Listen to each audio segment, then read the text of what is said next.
서울의 빅5 대학병원들은 왜 인공막을 쓰는지 궁금합니다. 이런 댓글이 있었는데요. 오늘은 여기에 대해서 조금 말씀드려볼까 합니다.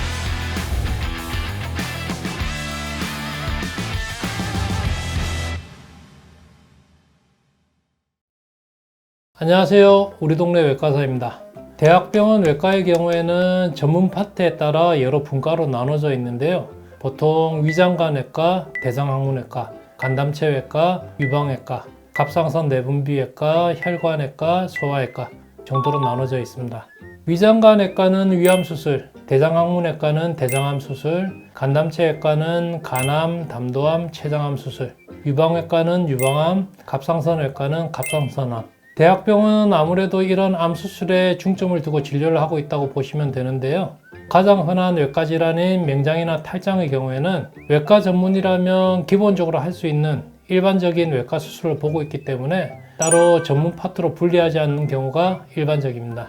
그래서 연세가 좀 있으시고 유명한 외과 교수님들은 각각 전문 파트별로 암 수술에 집중을 주로 하시고, 비교적 젊은 주니어 교수님들이 맹장이나 탈장 같은 일반적인 외과 질환을 담당하는 식으로 외과국이 운영되는 경우가 많습니다. 그래서 탈장 진료를 대학병원에서 받아보신 분들은 아시겠지만 비교적 젊은 교수님들이 탈장 진료를 담당하시는 경우가 많고, 탈장만 전문으로 하시는 외과 교수님들은 그다지 많지 않다고 보시면 될 것 같습니다.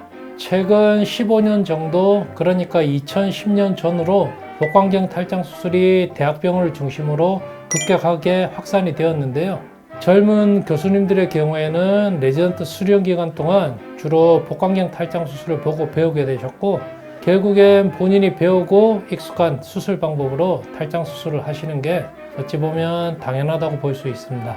그리고 유럽 탈장학회나 미국 탈장학회 권고안을 봐도 공통적으로 권고하고 있는 내용 중 하나로 외과의사 본인이 가장 능숙하게 할 수 있는 방법으로 수술을 하는 게 가장 좋은 탈장 수술 방법이다 라는 게 외과계의 중론입니다. 아직까지 인공막을 이용한 탈장 수술은 대부분의 외과의사들이 사용하고 있는 표준 탈장 수술 방법 중 하나입니다.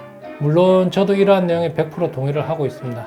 하지만 현실적으로 보면 인공막 부작용으로 고통받는 환자들이 분명히 존재하고, 또 이에 대한 우려의 목소리도 최근 10년간 조금씩 확산되고 있는 것도 사실입니다. 이런 환자들을 직접 진료해본 제 개인적인 경험뿐만 아니라 의학 논문을 검색해봐도 이러한 만성 통증의 예방과 치료에 대한 연구가 활발히 진행되고 있는 실정입니다.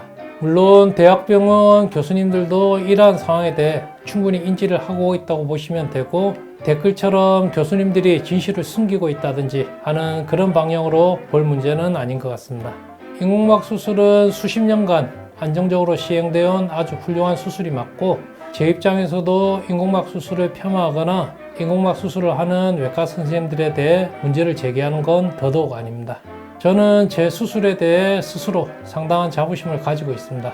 저뿐만 아니라 대부분의 외과의사들은 자신이 하는 수술에 대해 자부심과 긍지를 가지고 있는 분들이시고, 뭔가를 숨기거나 하는 그런 의도를 가지고 계신 분들은 없으니까 그런 부분들 감안하셔서 댓글처럼 오해가 없으셨으면 좋을 것 같습니다. 오늘도 시청해 주셔서 감사드리고, 우리 동네 외과의사 신상현이었습니다.